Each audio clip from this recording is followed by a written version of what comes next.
पुष्पा जी, हमें आपसे ही उम्मीद नहीं थी। आपको दिखाई नहीं देता है, आपने इतनी बड़ी बात हमसे छुपाई। हम डर गए थे मैडम सर।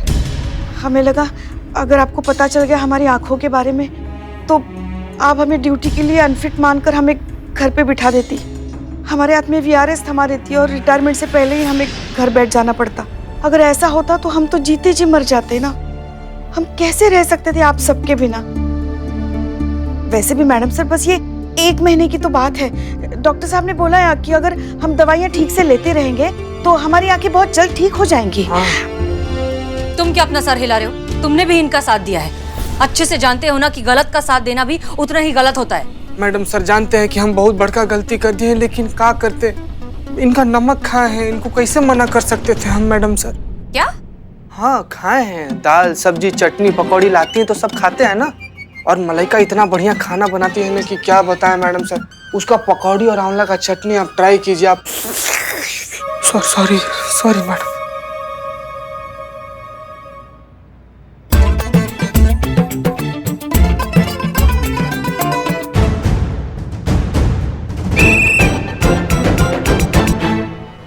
क्या कर रही हैं आप खड़े होकर?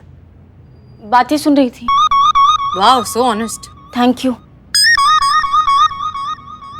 अब आप अभी के अभी एक टांग पर खड़ी हो जाइए और जब तक ये मीटिंग खत्म नहीं होती आप एक टांग पर ही खड़ी रहेंगी। मैडम सर, वो मेस में पानी का प्रॉब्लम है ना, तो बाल्टी लेके ऊपर जा रही थी तो राइट पैर में मोच आ गई, मुड़ गया था, तो लेफ्ट पैर पे खड़ी रहूं। उफ, ये मासूमियत। तुम्हें मुर्गा बनना है? नहीं मैडम सर, बिल्कुल भी नहीं। Sorry madam sir. गुड, खड़ी रहिए ऐसे। तो कहाँ थे हम पुष्पा जी? अब हमसे गलती हो गई, हमें माफ कर दीजिए। हम आपसे दूर नहीं रहना चाहते थे, इसलिए हमने हमारी आंखों की ये बात आपसे छुपाए रखी। क्या पुष्पा जी? नहीं, हमको भी नहीं पता चला मैडम साहब। जय हिंद। जीते। क्या पुष्पा जी, आप भी कहा? नोच क्यों रहे हैं हमें? चूटी क्यों काट रही हैं आप? अरे हम चूटी नहीं काट रहे, ये कुछ लगा था ये हटा रहे थे। हम चूटी काय काटेंगे, टोपा थोड़ी है हम। ये चल रहा था इतने दिनों से, घर इसलिए नहीं आ रही थी कि भाई लल्ला को पता ना चल जाए, है ना पुष्पा जी? क्योंकि लल्ला आपको ड्यूटी पे नहीं आने देते ना। ये तो कल रात को हमारे सर में ना एकदम से दर्द उठा तो हम अपना दवाई सॉरी। तो हम ये बता रहे थे कि हमारे सर में दर्द उठा ना मैडम सर, तो हम दवाई लेने गए। वहाँ हमारा विटामिन का जो गोली हम रखते हैं वो गायब था। वहाँ हमको ये मिला, ये देखिए, ये आँख का दवाई। पुष्पा जी आपका है ना?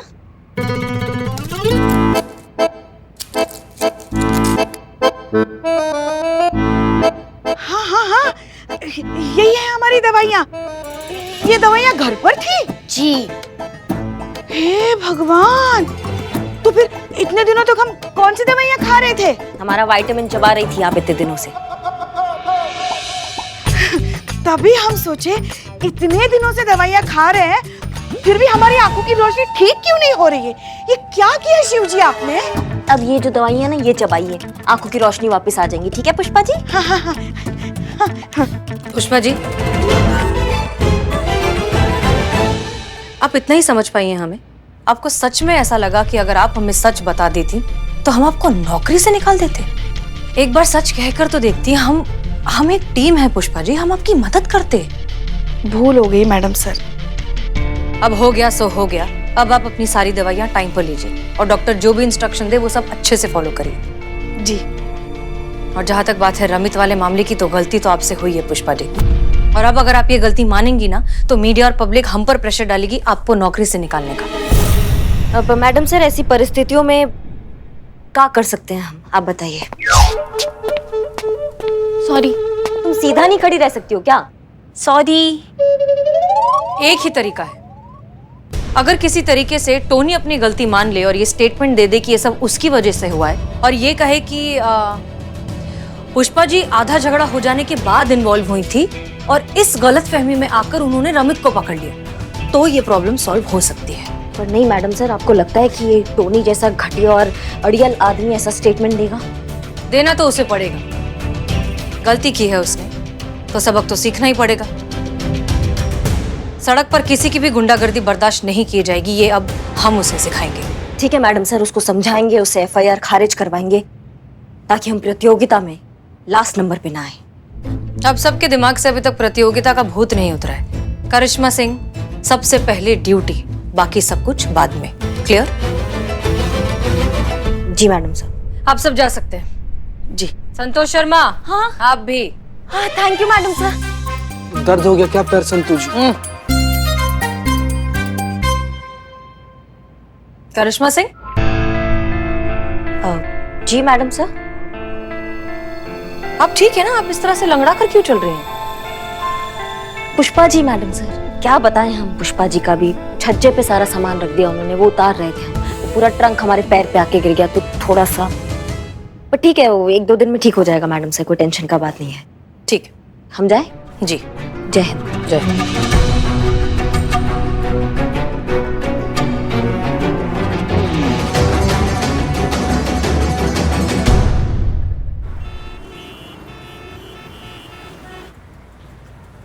इतना दर्द हो रहा है तो एक जगह खड़ी रहिए फिर, और बताएंगे हम किसका इंतजार कर रहे हैं। वो मैडम सर, हमने जांच पड़ताल किया टोनी के केस में, तो हमको पता चला कि टोनी का जो वाइफ है वो खुद उसकी गाड़ी में उसके साथ बैठना पसंद नहीं करती है। तो फिर कैसे जाती है? वो बस वो आने वाली होंगी, वो आपको बता देंगे। मैडम सर आ गई। रिक्शा में? नमस्ते मैडम, मैं सुनी थी, टोनी की वाइफ, म्यूजिक टीचर। आपके पति ने हाल फिलहाल रमित नाम के आदमी के अगेंस्ट एक FIR की थी, हम उसकी तहकीकात कर रहे हैं, और हम आपसे ये पूछना चाहते हैं कि आप अपने पति टोनी के साथ कहीं साथ में ट्रैवल क्यों नहीं करती? देखिए मैडम, मैं ठहरी एक म्यूजिकल टीचर, सीधी साधी, नाजुक, कोमल और सेंसिटिव सी औरत। अब ऐसे में मेरे हस्बैंड हर जगह पे मार पीट गाली गलौज करते हैं तो मैं बहुत डर जाती हूँ। ऊपर से मेरा 19 साल का बेटा, अब वो जब इन्हें सबके साथ इस तरीके से मिसबिहेव करते हुए देखता है, लड़ाई झगड़ा गाली गलौज करते हुए देखेगा, तो वो क्या सीखेगा? यही सब बेसुरी बातें ना, इसीलिए मैं उनके साथ गाड़ी में कहीं पे भी जाना अवॉइड ही करती हूँ। ठीक है, हम आपकी सारी बातें समझ गए, आप चिंता मत कीजिए। हम बहुत जल्द आपके पति को ये सिखा देंगे कि इस तरह से सड़कों पर लड़ना झगड़ना गाली गलौज करना कितना गलत है। हो सकता है कि हम कुछ ऐसा करें जो देखने में बहुत बड़ा लगे, लेकिन वो होगा सिर्फ एक नाटक, इसलिए आप घबराना मत और हमारा साथ दीजिएगा। जी। आप जा सकती हैं और उसके बाद इत्मीनान से अपने पति के साथ गाड़ी में बैठ भी पाएंगी। बिल्लू को बुलाइए।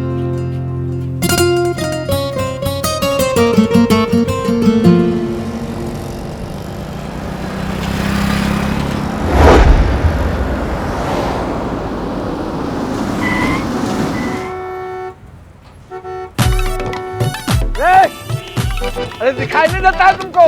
टोनी को ओवरटेक करता है रे। अबे हट, अभी दिख नहीं रहा है, सिग्नल है, ग्रीन हो जाएगा तो साथ में चलेंगे बेवकूफ। पापा आपको बेवकूफ बोला? टोनी नाम है मेरा। क्या बोला? क्या बोला रे? बेवकूफ बोला, बेवकूफ बेवकूफ बेवकूफ। अरे टोनी नाम है मेरा। ऐसे टोनी मार दूंगा, टोनी को। पीछे हटो तुम मेरे पापा से। तुम दूर रहो अपने बाप से, हटो। ले क्या? क्या लेके? हथियार? देख में क्या लेके आता मेरे है? पास भी हथियार है अरे बेवकूफ। टोनी नाम है मेरा।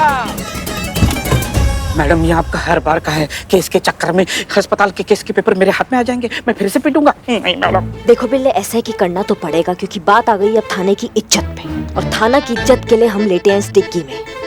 अम्मा लड़ो, जाके मारो सबको, नहीं तो बिल्लू निवास हाथ से निकल जाएगा तुम्हारे। हाँ, ये लो अम्मा, जाके लड़ो, जाओ। आ जाना। मार। अच्छा।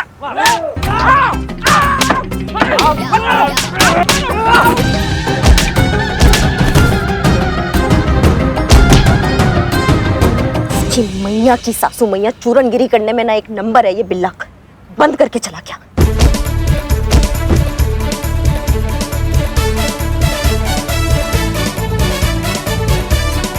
ये तो लगता है कि निकल लिया। चल बगल वाले नाले में इसको फेंक देते हैं। करिश्मा मैडम को आने में इतनी देर क्यों लग रही है? कहीं मैंने टिक्की लॉक तो नहीं कर दी?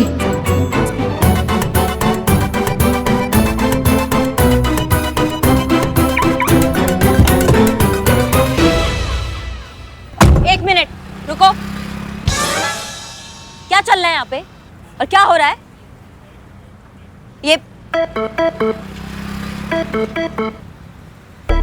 अम्मा ये तो मर गया। क्या किया यहाँ पे, क्या हो रहा था? और कौन है, किसने देखा? तुमने देखा है क्या? हाँ मैडम, मैंने देखा, इसी लड़के ने मारा है। तुम गवाही दोगे? बिल्कुल देंगे, काहे नहीं देंगे। बहुत बढ़िया। बेटा तुम तो गए अब लंबे।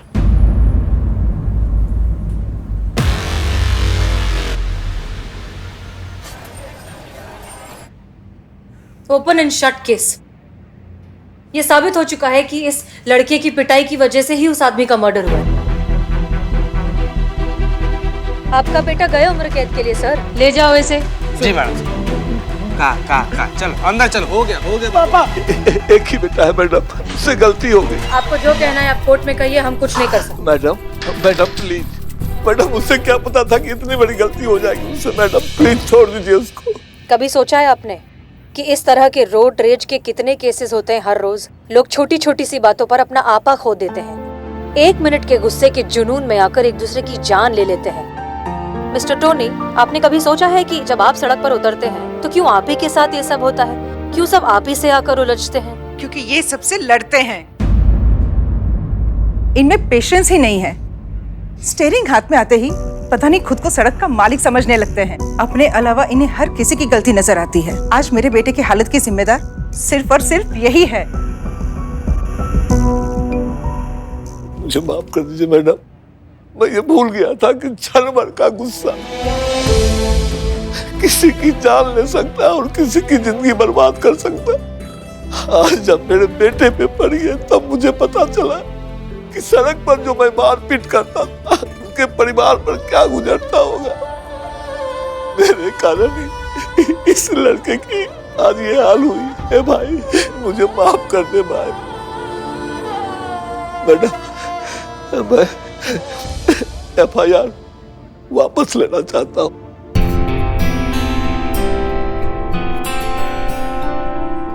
मैं स्टेटमेंट लिख कर देना चाहता हूँ। उसकी कोई गलती नहीं, सारी गलती मेरी थी। जी मैडम साहब। अब आओ, तुम बाहर आओ। संतोष शर्मा, इनका स्टेटमेंट लिखो और साइन लो। जी मैडम। वो तो अच्छा हुआ आपने समय रहते हमारी दवाइयाँ हमें वापस दे दी। अब तो हमें ठीक ठाक दिखने भी लगा। हाँ ज्यादा कूदिए मत पुष्पा जी, वरना बाहर वाले लोगों को भी पता चल जाएगा कि आपको दिखाई नहीं देता है। बता दे। हमने एक छोटा सा नाटक किया था आपकी आंखें खोलने के लिए। आपके बेटे ने कोई मर्डर नहीं किया है। बिल्लू, आओ चलो।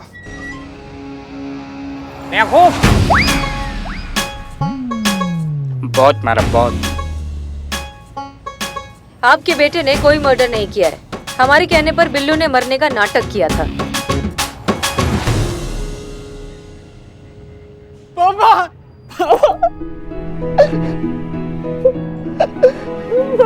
मम्मी।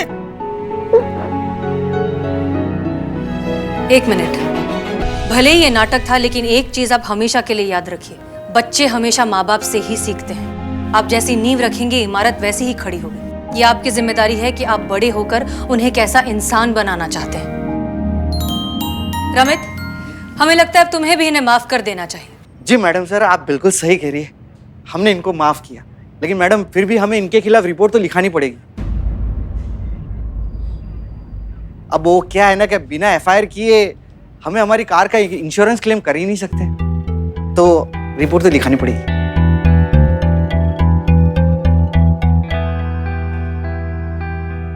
हाँ लिखाओ, मेरी गलती है ना, तो मेरे खिलाफ रिपोर्ट लिखाओ।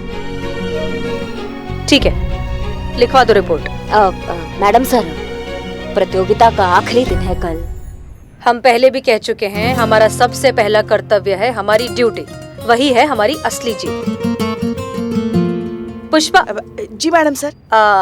नहीं, आप रहने दीजिए। संतोष शर्मा, रिपोर्ट लिखिए। 1 मिनट संतु। मैडम सर, हम लिखते हैं ना FIR। जरा 1 मिनट। हाँ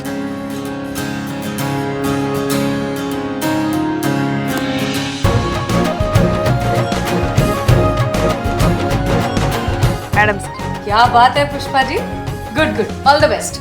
जी चलिए आइए बैठिए। हम आपका आओ, स्टेटमेंट आओ। रिकॉर्ड करें। बैठो बैठो। चलिए बैठिए। मैडम ये ना केस आपको कयामत जी बनकर ही सॉल्व करना था, बाहर का बाहर। अभी देखो एक रिपोर्ट गई तो एक रिपोर्ट आ गई, ऐसे ही होता रहा ना तो हारने के लिस्ट में हमारा थाना लास्ट में आएगा, फिर थाना बंद। थाना तो हम किसी हाल में बंद नहीं होने देंगे। अभी हमारे पास एक हुकुम का इक्का बाकी है, और वो ऐसा इक्का है ना कि पूरा काया पलट देगा। सर आपने अचानक से हमें इस तरह बुलाया, सब खैरियत ना? जी जी सब खैरियत है। अच्छा ये बताइए कि आपको ये कैबिन कैसे लग रहा है? अब वैसा ही लग रहा है सर जैसे हमेशा लगता है, मतलब अच्छा लग रहा है, लेकिन आप ये हमसे पूछ ही क्यों रहे हैं? क्योंकि जो चीज कुछ दिन पश्चात आपकी होने वाली है, हम उसके बारे में आपसे ही पूछेंगे ना। सर ये डीएसपी का केबिन है और हम महिला पुलिस थाने के एसएचओ हैं। इसका मतलब ये तो नहीं कि आप... चिंता मत कीजिए, हम आपको डीएसपी की जिम्मेदारी नहीं सौंप रहे हैं। बात दरअसल ये है कि हमने आईजी साहब से आपका स्थानांतरण यहाँ इस मुख्यालय में करने की प्रार्थना की है। सर लेकिन हमारा तबादला होगा ही क्यों? आपको इस बात का थोड़ा तो अंदाजा होगा ही हसीना जी कि थाना प्रतियोगिता के नियम के अनुसार अगर आपका थाना अंतिम आता है तो उसे बंद कर दिया जाएगा। और आपको तो आपके थाने की स्थिति पता ही है, तो ना चाहते हुए भी थाना प्रतियोगिता का परिणाम आने के बाद हमें महिला पुलिस थाने पर ताला लगाना पड़ेगा। और उसके बाद आपकी नियुक्ति यहां इस पुलिस मुख्यालय में होगी। माफ कीजिए सर, लेकिन हमें अच्छा लगा ये सुनकर कि आपने हमारे बारे में इतना सोचा, लेकिन उस महिला पुलिस थाने में सिर्फ हम नहीं हैं, हमारे साथ एक पूरी टीम है। अगर थाना बंद हो गया तो उन सब का क्या होगा? हमें बड़ी प्रसन्नता होती है हसीना जी कि हमारे विभाग में आप जैसी अधिकारी है जो स्वयं से पहले अपने साथियों के बारे में सोचती है। क्या बात है हसीना जी, आप परेशान लग रही हैं? नहीं सर, हम बस ये सोच रहे हैं कि वो महिला पुलिस थाना जिसमें हमने इतना वक्त बिताया, अपना अस्तित्व झोंक दिया उसे बचाने के लिए, कुछ दिनों में शायद उसका अस्तित्व ही नहीं रहेगा। आप बहुत भोली हैं हसीना जी, आपने हमेशा जज्बात का आंचल पकड़ रखा और आपकी इसी ईमानदारी का फायदा उठाकर कोई और ले गया। इस दुनिया में जीतना जरूरी है, तरीका सही हो या गलत कोई मायने नहीं रखता है। नहीं सर, हम ये नहीं मानते। उस जीत का फायदा ही क्या जिसके बाद हम खुद से नजरें ही ना मिला पाए, इससे तो हार बेहतर है। इसी कारण तो हम आपके प्रशंसक हैं। हमारा मतलब है आपकी विचारधारा के। कल की प्रतियोगिता के लिए हमारी शुभकामनाएं आपके साथ हैं। आपका बहुत बहुत शुक्रिया सर। जय हिंद। जय हिंद।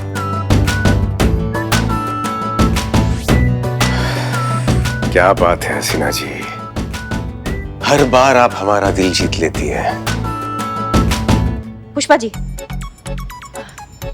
जय हिंद मैडम। जय हिंद। मैडम से किधर है? जय जय जय। गुड मॉर्निंग जीते। किधर है मैडम साहब?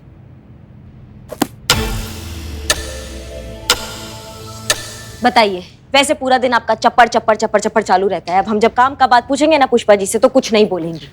कहाँ है मैडम साहब? कहाँ बकैती चल रहा है ये? हाँ? अच्छा चलते चलते गए बर्गर खाने? सेब बना रही है, सेब बना रही है। नहीं चीते, पुष्पा जी दिल बना रही है। दिल की कुछ बात करनी है आपको? हाँ, इस उम्र में आप इतना रोमांटिक मत होइए पुष्पा जी। हमें बताइए कि मैडम सर किधर है? नहीं, एक मिनट करिश्मा मैडम, आपने पूछा मैडम सर कहाँ है, पुष्पा जी दिल बना रही है, मतलब ऐसा कि कुछ कहीं मैडम सर का जहाँ दिल लगा हो। मैडम सर डीएसपी सर के ऑफिस गए हैं उनसे मिलने के। तुम भी टोपा हो का संतू? हाँ, कुछ भी बकैती कर रही हो तुम भी इनके जैसे। ये देखो देखो, ये भी मना कर रही है, ये बात नहीं है। कहाँ? मैडम सर डीएसपी सर के ऑफिस गई हैं। तो ये खुद अपने मुंह से काहे नहीं बोल रही है ये बात? करिश्मा मैडम, करिश्मा मैडम, भले ही पुष्पा जी अपने मुंह से कुछ नहीं बोल पा रही है, लेकिन उनके मन में क्या चल रहा है ये हमको, चिता चतुर्वेदी को पता है। तो हम लोग महिला पुलिस थाना कंपटीशन जीत जाएं, इसके लिए पुष्पा जी मौन व्रत रखी हैं। हैं? देख बिलोटे, देखे वाह, का बात है पुष्पा जी। आपने मौन व्रत रखा है हमारे थाने के लिए। हाँ, इतना बड़ा बकैती करके बैठी हैं आप। कुछ नहीं होता है व्रत रखने से। मैडम सर के उसूल और उनके जज्बातों की वजह से ना हमारा थाना ना बंद होने की कगार पे आ चुका है। नमस्कार नमस्कार नमस्कार। जय हिंद मैडम। जय हिंद सर। जय हिंद। जय हिंद जय हिंद। बुलबुल पांडे जी, कैसा आना हुआ आपका यहाँ? हमने सोचा कि आखिरी बार इस पुलिस थाना का दर्शन कर लेते हैं। मिठाई देने आए। कहा कि बेस्ट थाना कंपटीशन जीतने के बाद हमारे थाने में सेलिब्रेशन होगा, इंटरव्यू होगा, जश्न होगा। समय नहीं ना होगा हमारे पास आप लोगों के पास आने के लिए, इसलिए एडवांस में ही आपके लिए मिठाई लेके आ गए। कहा कि आप सबका जवान बहुत कड़वा है, तो एडवांस में हमारा जीत का मिठाई खा लीजिए, थोड़ा सा आपका जिंदगी में मिठास आ जाएगा।